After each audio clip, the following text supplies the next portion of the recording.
Troisième. Salut Zeriou. On va se faire une petite interview pour le salon de BD virtuel. Donc, nous, on se connaît bien puisqu'on tourne ensemble depuis des années, mais présente-toi un petit peu pour les gens qui vont te découvrir à cette occasion-là. Bonjour Jim, bonjour aux internautes qui nous suivent. Je m'appelle Zeriou, je suis dessinateur de bande dessinée depuis une petite vingtaine d'années maintenant. J'ai travaillé pour à peu près 8 éditeurs.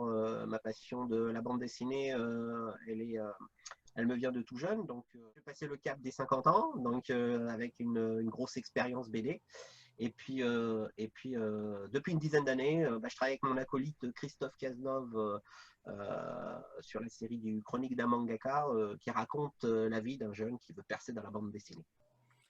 Ok, ok, on voit que tu as bien aménagé le fond pour faire ta pub, donc on verra des petits aperçus en intégré collé derrière. Avant d'arriver à la BD, tu faisais quoi? Tu as commencé par la BD directement en pro ou tu as exercé dans un autre métier, des autres métiers? Pour plaisir un peu à la famille, j'ai fait une formation de dessinateur en bâtiment. Je travaillais pour des architectes. J'ai fait une formation de BEP CAP, dessinateur en génie civil, travaux publics. Ça m'a permis tout de suite, en ayant deux diplômes, de travailler pour les architectes. J'ai fait ça pendant 6 7 ans, tout en ne lâchant pas le dessin, même à hobby, vraiment prononcé. Je gardais quand même le secret espoir de pouvoir un jour peut-être changer de profession.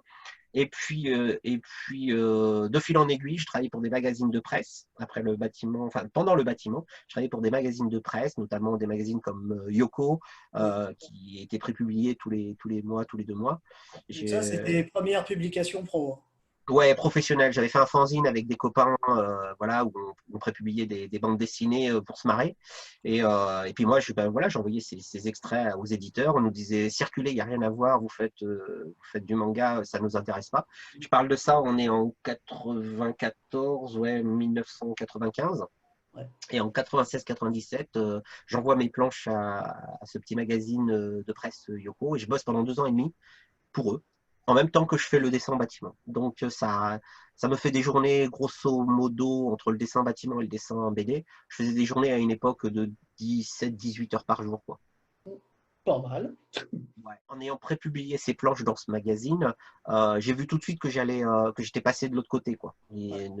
Du côté obscur, il fallait que je fasse de la BD et que j'arrête le bâtiment parce que j'étais pas du tout dans la bonne voie de ce que j'avais envie de faire. Et du coup, je me suis donné une année et demie financière pour mettre des sous de Ouais. côté, pour pouvoir me donner ensuite un an ou deux pour faire de la BD à plein temps et proposer mes projets BD, c'est-à-dire ça date de 98, 1999 ouais, à peu près. D'accord, donc assez classique en termes de boulot alimentaire pour se faire une petite place, quoi. Payer le loyer, voilà, les choses à droite, à gauche. La BD, ça reste quand même. J'étais quand même assez conscient que le travail de bande dessinée pouvait être un travail où la rémunération allait être de toute façon plus que compliquée sur la durée, quoi. Du coup, j'avais fait un petit bas de laine pour pouvoir tenir un certain temps. Ouais. Réaliste, c'est bien.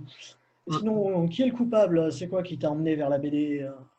Ah ben moi comme son nom l'indique derrière mon projet de bande dessinée Chronique d'un mangaka narre les aventures d'un jeune qui veut faire de la bande dessinée et notamment surtout du manga. Moi je suis d'une génération qui donc connaît Goldorak, Albator, Les Cités d'Or, Capitaine Flamme, Ulysse 31 et j'en passais des meilleurs. J'étais bercé de ça à la télé, mais on ne savait pas nous à l'époque que c'était des mangas. On regardait ça à la télé, c'était tiré ça venait du Japon, on savait que ça venait du Japon, mais on ne savait pas que c'était tiré de manga papier à succès et qui avait été adapté en série télé. Donc moi j'ai regardé ça quand j'avais 10 ans, 8-10 ans, et ça m'a complètement fasciné. J'ai gardé ça en passion, c'est-à-dire je redessinais ces personnages-là, mais à l'époque je lisais plutôt des BD comme Astérix, Tintin, Gaston Lagaffe, Boule et Bill, voilà, de ce qu'étaient mes lectures de l'époque. Ouais, eh ben, je pense que quand on fera mon interview, je répondrai à peu près mot pour mot la même chose. Donc, Je pense aussi. Je pense aussi. Sinon, question, depuis que tu es dans le manga, enfin dans l'édition bande dessinée et manga, est-ce que tu travailles tout seul ou est-ce que tu as d'autres mains qui t'assistent? C'est Isabelle Plongeon, ma première scénariste, qui m'a un peu recruté, qui a vu mon travail, qui a vraiment apprécié ce que je faisais, cette symbiose entre le dessin un peu manga et franco-belge. Donc, du coup, on a fait une première série qui s'appelle Elohim, qu'on a publiée chez un petit éditeur aujourd'hui disparu qui s'appelait Nucléa Édition. Ouais. Et puis, ça m'a lancé, elle m'a mis quasiment le pied à l'étrier. On a fait ce premier projet de bande dessinée. Voilà, lancé comme ça. Et ça a enquillé ensuite les albums, les projets suivants juste après. Sur Elohim, tu bossais également la couleur ou t'avais Non, colorisé j'avais ou pas? toujours des coloristes parce qu'à l'époque, je n'étais pas, et c'est encore mon cas, j'ai un peu des difficultés avec l'informatique.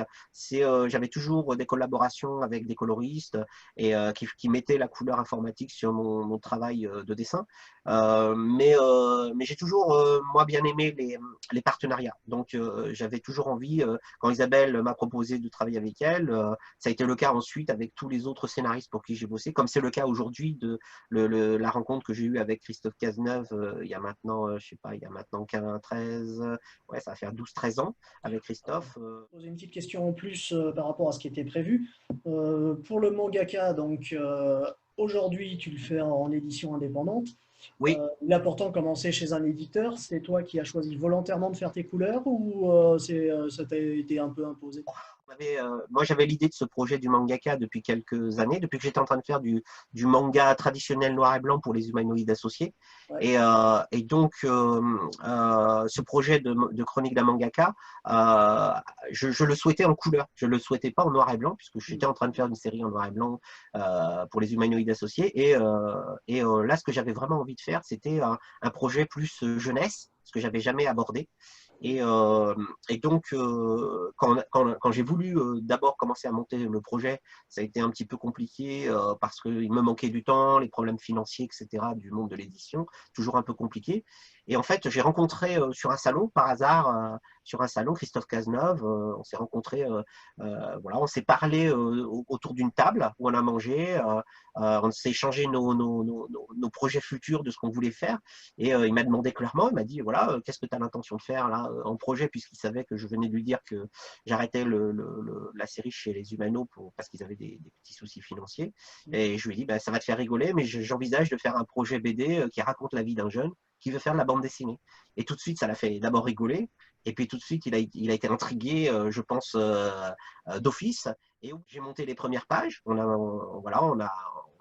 Voilà, je lui ai donné mon premier synopsis, lui il a écrit le scénario derrière, et du coup on a commencé à faire, j'ai commencé à faire les croquis des personnages et on a proposé aux éditeurs. Ils nous ont tous dit niet, non, ça ne nous intéresse pas votre projet. Donc c'est presque in extremis qu'on a trouvé un petit éditeur à l'époque, Cléopas Édition, qui a bien voulu nous publier, mais parce que l'album était quasiment fini et qu'on leur a livré le bouquin clé en main, le premier tome.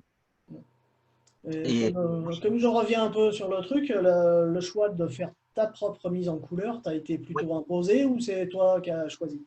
En fait, la mise en couleur, je l'ai proposé, j'ai demandé à mes coloristes de l'époque s'ils voulaient la faire. Et quand je leur ai donné un peu le cahier des charges, ils m'ont dit, tu sais, ça va être compliqué ton affaire, ça va te prendre beaucoup de temps. Et puis, on sait que le travail de colorisation, c'est pas très bien payé par les éditeurs. Donc, du coup, il allait falloir y avoir y mettre beaucoup de temps pour pouvoir obtenir le résultat que j'en voulais. Et ils m'ont dit clairement, hein, si tu veux que ce soit bien fait, fais-le toi-même. Donc j'ai été obligé bah voilà, de me lancer, de voir comment on travaille les couleurs par l'informatique. Et puis je me suis lancé pour le faire tout seul parce que j'ai bien vu que je comprenais très bien leurs problématiques en tant que prix de la planche, hein, parce que voilà, quand on met du temps, ben, le temps, on doit le rémunérer. Et donc bah, je l'ai fait par moi-même pour des raisons d'abord purement économiques, quoi. C'est amusant la phrase que tu utilisais là. Si tu veux que ce soit bien fait, fais-le toi-même. J'ai l'impression que ça résume assez bien nos parcours respectifs l'édition indépendante, auto-édition. Bref. Ben, tu parles d'édition indépendante. Lorsque on a proposé le projet à Cléopas, le projet s'est vraiment très bien vendu, hein. On n'a pas eu de soucis. Quand je dis très bien vendu, ça veut Oui. dire qu'il n'a pas fait perdre d'argent à l'éditeur. Et on a sorti le troisième album presque un peu, je veux dire, au moment où il avait déjà des difficultés financières. Et lorsque le bouquin est sorti, voilà, moi je lui ai posé la question, vas-tu faire un tome 4? Il m'a dit clairement non, c'est pas possible. Et là, je voyais pas d'autre solution. Je voyais pas d'autre solution que, à un moment donné, si je voulais que le truc perdure dans le temps, il fallait que je tienne du début jusqu'à la fin le projet. D'où l'idée de monter une maison d'édition associative est arrivée assez rapidement, de façon à ce qu'on puisse faire le tome 4. Je voyais à l'époque toutes ces opérations Ulule qui permettaient les sites de crowdfunding qui permettent de soutenir des projets. Je voyais que moi, j'avais la possibilité de pouvoir le faire. Alors, je ne suis pas du tout, comme je le dis une deuxième fois, là, je n'étais pas du tout informatique, mais on avait un contact direct avec nos internautes, quoi. Mm. T'as bien vu.